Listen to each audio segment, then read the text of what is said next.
Where you live matters to your health. We've known for years that high-income areas with better access to opportunities tend to have lower rates of obesity, diabetes, and better mental health. So much so that neuroscientists even have said that living within a 20-minute walking distance from things like dining areas, shopping centers, transit, all are protective for your cognitive abilities as you age. To be quite honest with you, I thought when I first started doing the research on this video, I didn't think that was going to be very difficult. I thought it was going to be pretty straightforward of a project because I had already collected a lot of data on how poverty can be detrimental to our brain health. And the more I kept reading on these, the more data kept coming out. And I just had to accept the fact that we can't talk about brain health without talking about the economic inequality, the systemic racism, gentrification, Repeated displacement of thousands of African American families, the housing policies. And this became a much different video than I originally intended. And I started getting second thoughts, and the imposter syndrome coming on. Am I even qualified to speak on this? Is this just putting out negativity? Is it just pointless to be sharing something that we already know or unwanted inflammatory content that the world could use less?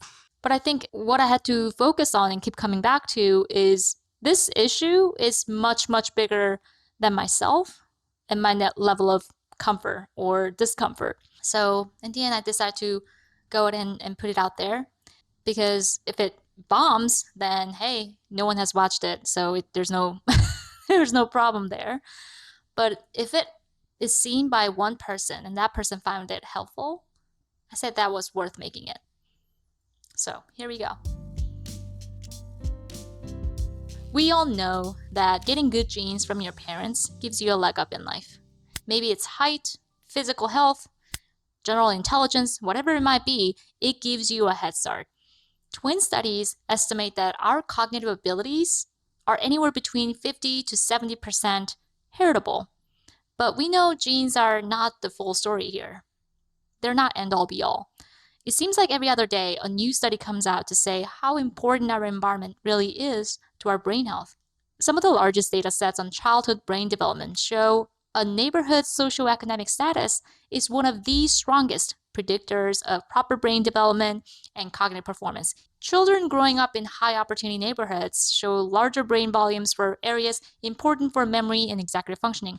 They score significantly better on cognitive tests measuring reading level, attentional control, and working memory. And this data holds true even after you control for the child's specific home environment. And this means even if the child happens to be growing up in a home where there is not a lot of money, there's family trauma, drama, or the parents don't have high education, the neighborhood itself leaves an imprint on the child's brain. So you might ask, well, how early does it actually start? This recent study looked at fetal brains in the Washington, D.C. area during otherwise perfectly healthy pregnancies. The scientists used census data to calculate what's called a social vulnerability index, which is a cumulative measure of a neighborhood's median income, education level, transit access, unemployment, yada yada. The scientists found that high neighborhood vulnerability scores directly correlated with smaller whole brain and gray matter volumes in the fetus during the second half of gestation. Obviously, the whole brain is affected, but the regions that are particularly vulnerable were the limbic areas. The surrounding areas of the hippocampus, which is the learning center, were smaller, but the amygdala, which is the threat detection site, it's important for emotional control and processing, was enlarged. So even from the get-go, these children are placed at a physical disadvantage in how they adapt to changing environments and process stress. So does that mean we're doomed if we weren't born into a wealthy neighborhood? Wealth and housing opportunity is unequally distributed across the country and around the world. Some of the most populated cities are being gentrified at a faster pace in recent years. Blacks are being pushed out of their neighborhoods at a much higher rate than any other race.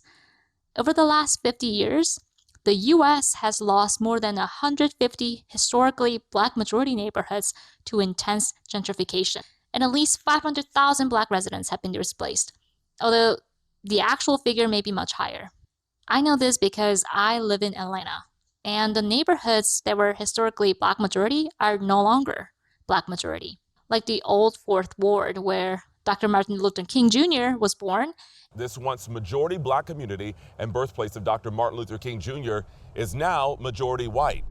The same thing goes for the Atlanta Beltline project, which was originally designed to connect the historically segregated low-income neighborhoods and communities along this beautiful 22-mile loop of trails and parks.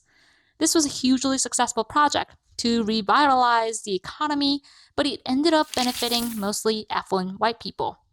We see the same exact pattern in Washington, D.C., around the U Street metro station. This area at one point was the heart of black culture and home to Howard University. But since the early 2000s, the white population has completely taken over the majority, making D.C. one of the most intensely gentrified cities in the country. If building wealth depends on property and you are constantly priced out of the market, then it becomes incredibly difficult to break the cycle. It's like we need to have wealth to build wealth, but what if we don't have a silver spoon in our mouth?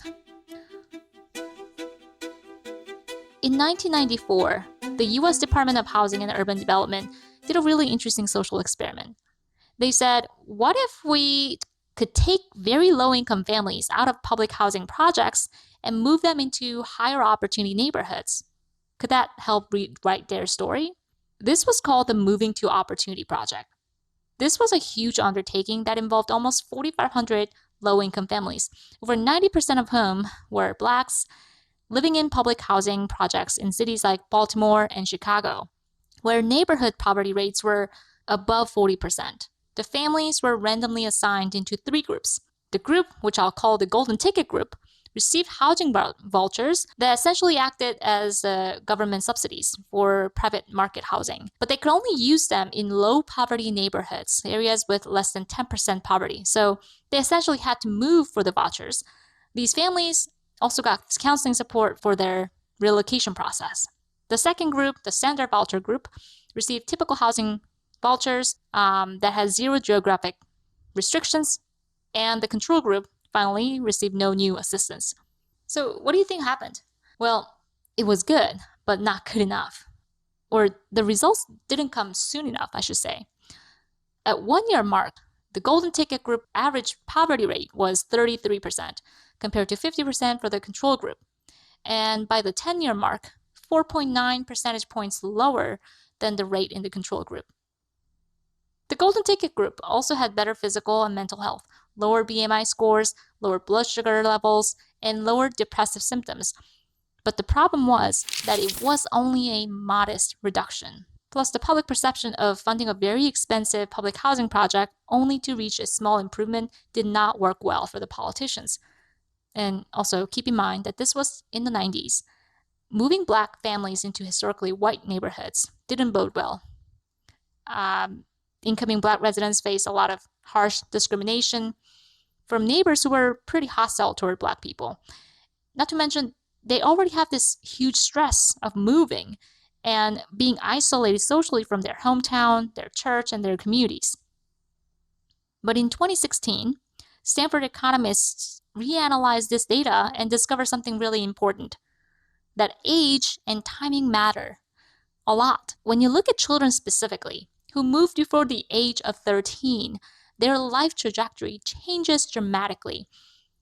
The poverty rates were 12 percentage points lower than the control group.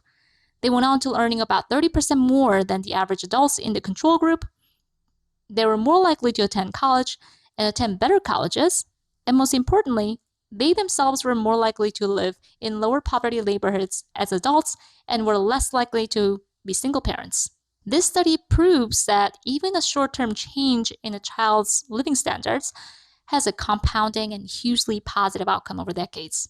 But the most disappointing part of this whole MTO project is that it didn't give a strong enough incentive to scale it nationwide because of politics and public perception, and the funding for the project was cut long before these generational shifts were starting to come to light. You know, conversations around public housing and taxpayer dollars are very sensitive and polarizing. We know that putting very low income families in very close proximities in these high density, pretty neglected areas doesn't help, as we saw. But we also know that displacing these people and taking them away from their social networks is just as detrimental to their brain health, as we saw in this other video.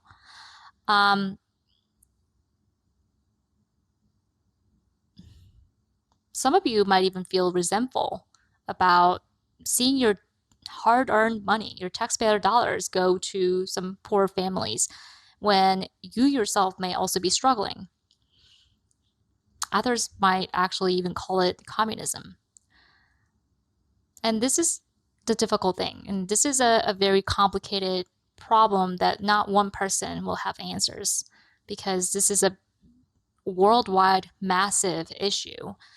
And I don't think it helps anyone to lie about the scale of the issue or be overly optimistic or pretend that we have simple solutions to fix all these problems, because it's going to take some time and a lot of intelligent people working together day and night to figure this out. But I think what I do think matters is understanding the problem and how interconnected it is. This was a very heavy topic. Not gonna lie, this was a very topic that I'm still second guessing myself and whether this is a video that's worth posting out there. But I do think it's important to have the public see and discuss these topics, because it affects everyone, our family, our friends, our neighbors. And